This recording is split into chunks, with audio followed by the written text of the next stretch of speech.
Hello प्यारे बच्चों। आइए क्वेश्चन नंबर 2 हम लोग शुरू करने जा रहे हैं आज। जैसा कि पहला सवाल आप देख रहे हैं ऑप्शन ए में 4a subtract 4a minus 7a plus 3b plus 12 from 12a minus 9b plus 5b minus 3। तो ध्यान से सुनिए, इसमें आपको एक चीज़ ध्यान रखना है, किसको किससे सब्ट्रैक्ट करना है ये बहुत ज़रूरी है जानना। तो लिखा है सब्ट्रैक्ट दिस फ्रॉम दिस। तो फ्रॉम जिससे लगा होता है इसका मतलब उस वाले टर्म से हमें माइनस करना है। ठीक है बच्चों, तो हम इसको लिखेंगे 12a minus 9ab plus 5b और माइनस में आ जाएगा 3। ठीक है, इस नंबर से माइनस करना है अपन को 4a minus 7ab plus 3b plus 12। मेरे साथ साथ बोलना आप भी। ठीक है, अब पहले हम क्या करेंगे, ब्रैकेट ओपन करेंगे। तो 12a minus 9ab plus 5b minus 3। अब ब्रैकेट ओपन करेंगे तो माइनस का 4a हो जाएगा, माइनस माइनस प्लस हो जाएगा 7ab, फिर माइनस और प्लस माइनस हो जाएगा 3b, फिर माइनस प्लस माइनस हो जाएगा 12। ठीक है, अब इसके बाद क्या करेंगे, तो a वाले को साथ में ले लो, तो ये हो जाएगा 12a और यहाँ से उठाया मैंने माइनस का 4a, फिर माइनस का 9ab यहाँ से ले लिया और यहाँ से ले लिया मैंने प्लस का 7ab, फिर मैंने यहाँ से 5b ले लिया और यहाँ से मैंने माइनस का 3b ले लिया और यहाँ से मैंने माइनस का 3 ले लिया और यहाँ से माइनस का 12 ले लिया। अब इसको क्या करेंगे बेटा, ऐड करेंगे। तो 12a से 4a माइनस करेंगे कितना हो जाएगा, तो हो जाएगा 8a। अब यहाँ माइनस का और यहाँ प्लस का है तो माइनस का साइन बड़ा है, तो 9 में से 7 जाएंगे तो आपके पास 2ab बचेंगे। अब यहाँ से 5 और यहाँ पे 3 है तो यहाँ पे बड़ा साइन प्लस का है, तो 5 में से 3 जाएंगे तो 2b बचेंगे। और यहाँ से 3 और 12 दोनों ही माइनस के हैं तो प्लस हो जाएंगे, लेकिन साइन माइनस का आएगा, तो 12 और 3 हो गए 15। और ये इस सवाल का आंसर बन जाएगा। समझ आया सभी को? सिंपल था। आओ अगले सवाल पे चलते हैं। ये वाला सवाल देखो, फिर से वही सब्ट्रैक्ट दिस फ्रॉम दिस। तो हम इसको पहले लिखेंगे, तो 5xy minus 2yz minus 2zx और प्लस 10xyz। इससे हमें माइनस करना है 3xy प्लस का 5yz और माइनस का 7zx। ठीक है, जल्दी से ब्रैकेट ओपन करो। तो 5xy, आप भी इस वीडियो को रोक लें और उसके बाद सॉल्व करें, और नहीं समझ आएगा फिर से आगे बढ़ जाएं। ठीक है, आ जाओ।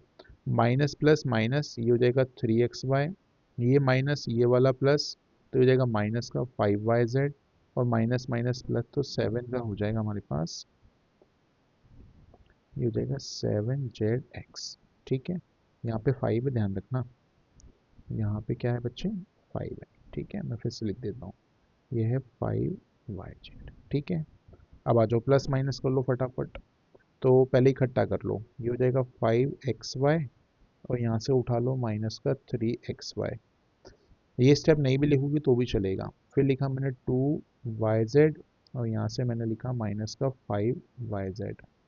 फिर यहाँ से लिखा माइनस का 2zx और यहाँ से लिखा प्लस का 7zx और लास्ट में हमारे पास 10xyz बचा। ठीक है, आंसर निकाल लो। इन दोनों को सॉल्व करो, 5 में से 3 गए तो कितने बचे बेटा, 2xy। यहाँ माइनस का यहाँ माइनस, तो माइनस माइनस से प्लस, लेकिन साइन आएगा माइनस का, तो 5 और 2 7 yz।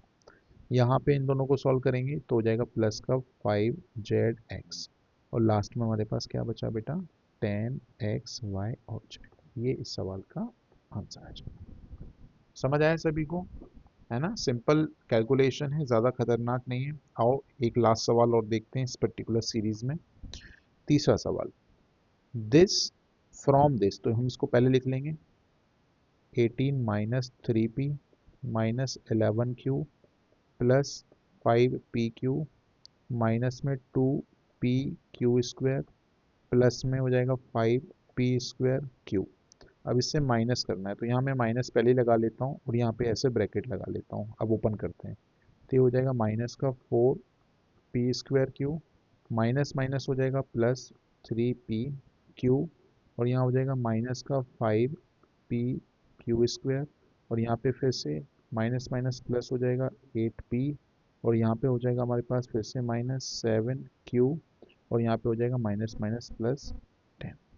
ठीक है, अब देखो छांट ले भाई, फटाफट छांटे अपन। देखो यहाँ पे p है, और कहीं p दिख रहा है क्या? यहाँ पे दिख रहा है, तो मैं यहाँ पे लिख रहा हूँ माइनस का 3p और प्लस का 8p। ठीक है, फिर अब आ जाओ q को छांटते हैं। ये रहा 11q, और q कहाँ है? यहाँ है, तो ये हो जाएगा 7q, माइनस का 7q।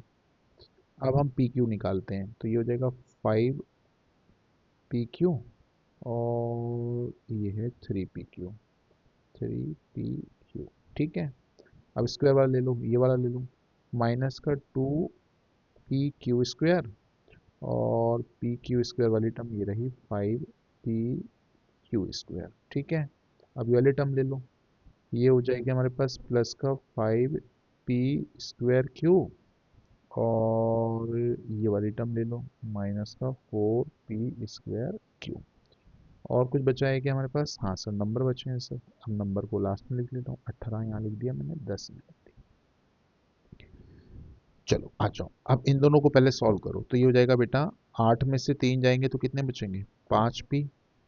यहाँ पे इन दोनों को सॉल्व करो, माइनस माइनस प्लस हो जाएगा, लेकिन आंसर माइनस में आएगा, तो 11 में 7 जोड़ेंगे तो भाई 18 हो जाएगा। इन दोनों को सॉल्व कर लो, 5 और 3 हो गया 8, तो 8p/q हो जाएगा।